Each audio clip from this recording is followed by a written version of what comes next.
السلام عليكم ورحمة الله وبركاته. أهلا بيكم في قناتكم الجديدة الدش ببساطة، ودي بديلة لقناة الكينج.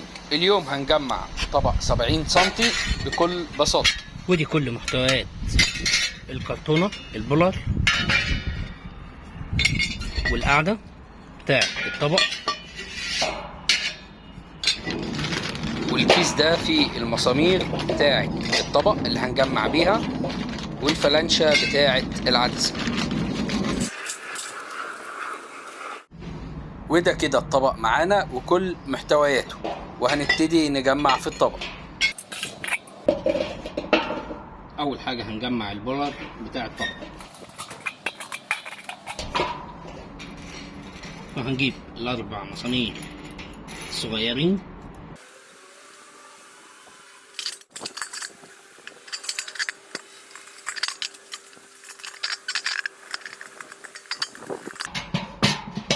أول حاجة هنجمع ده وده،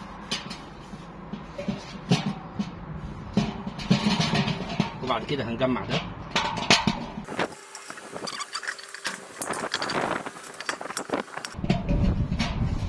هيبقى بالشكل ده.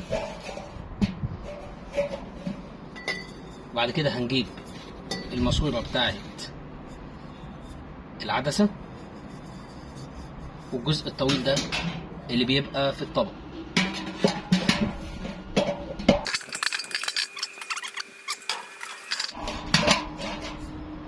وهيبقى بالشكل ده.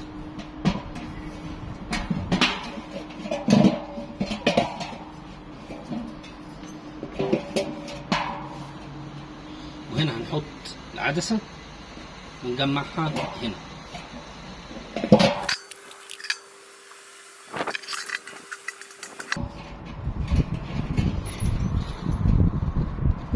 وده المسمار بتاع العدسة.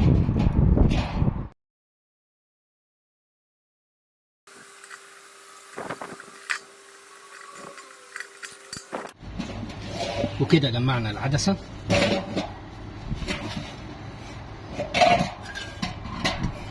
وهنركب البولر ده اللي متحكم في الطلوع والنزول، وفي هنا أرقام. الأرقام دي بتبقى تحت هنا، مش عارف باينة معاكم ولا لأ، بس هنا في أرقام. الأرقام دي بتبقى من تحت بالشكل ده، يعني الأرقام بتبقى من تحت من هنا.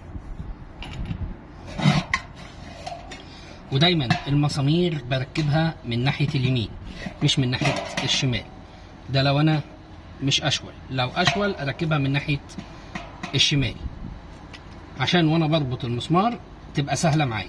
ودي كده أسهل طريقة لتجميع الطبق 70 سنتي. ولو عندكم أي استفسار أو تعليق سيبولي في التعليقات، وأنا إن شاء الله هرد عليكم. وآخر حاجة معايا اللي بيتربط هنا بتبقى بالشكل ده، وليها صامولتين 13، ودي بتتحكم في الطبق يمين وشمال، وبتمسك الطبق بالقاعدة.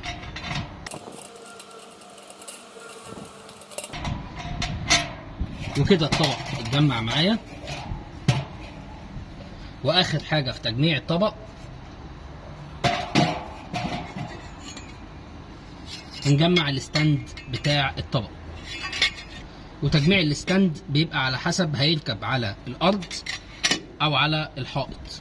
لو هيركب على الارض هنركبه بالشكل ده كده، انما لو هيركب على الحائط هنعكس وهنركبه بالشكل ده كده. وهنجمع الاول على الحائط، ونجمع الاول على الحائط عشان نشوف الشكل.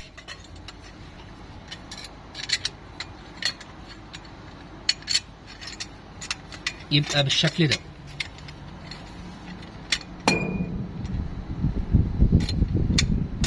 كده لو هيركب على الحائط، انما لو هيركب على الارض نفك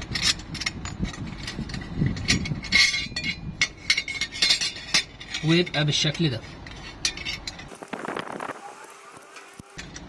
ونجمع الصامولتين واخر حاجه معانا في التجميع بتاع الطبق والستاند ان احنا هنربط المسامير بتاعه الطبق والستاند.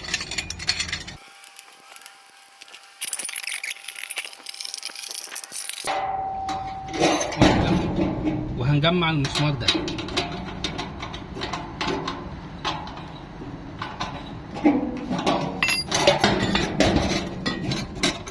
بالنسبه للمسمارين دول انا مش هجمعهم عشان هتحكم فيهم وانا هظبط الطبق، يعني انا عايزهم حرين كده معايا في الحركه عشان اعرف اظبط الطبق.